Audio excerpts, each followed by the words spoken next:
Hey guys, how are you doing today? I am coming at you with a rapid review of Fangirl by Rowell. I'm going to put it right here.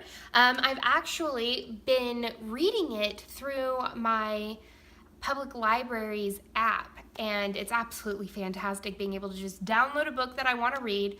I don't have to pay for it because it comes out of my taxes because I pay for the public library. Why not use it?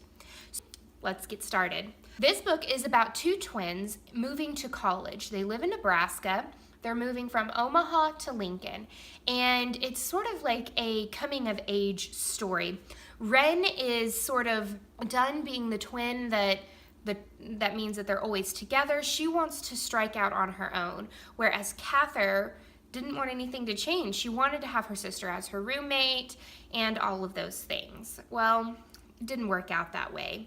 As Ren is off drinking and partying and making very bad decisions, Cather is locking herself in her dorm room with the occasional roommate, Reagan, coming in with her boyfriend, Levi, and she is deciding that she's just going to continue to write her fan fiction.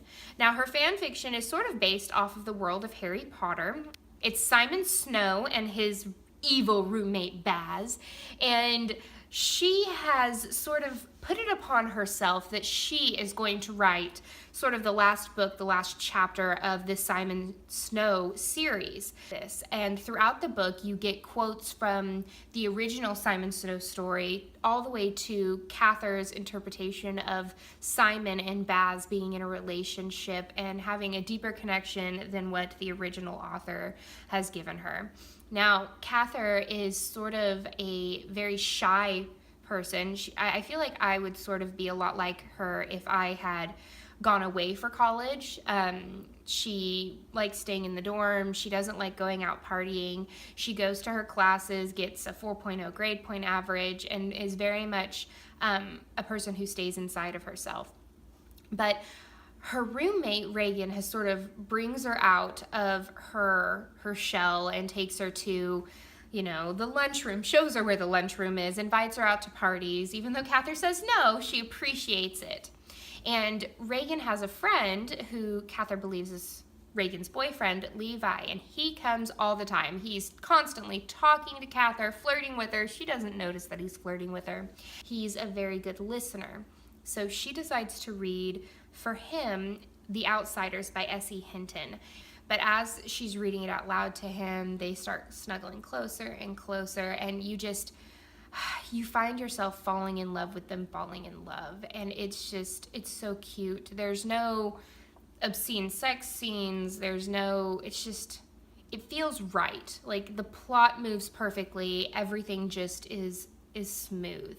At the end, it's like it leaves it with a cliffhanger, and it kind of pisses me off because I want to know what happens to Cather and Levi. I want to know what happens to Simon and Baz, and I want to know what her last fictional writing pieces that she turned in for the end of her semester, because I know that she had said that it was going to be about her mom.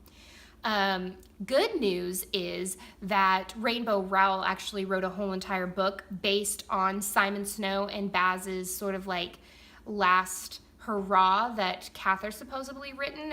It was Carry On, and I'm currently reading that, and I'm super excited about it. So that was my review, my rapid review, which is 5 minutes or less, of Fangirl by Rowell. I hope that you enjoyed it. I hope that you pick up this book, because if you love Harry Potter, if you have any inkling on what it's like to go to a new school and maybe be that awkward person, you will totally relate with Cather.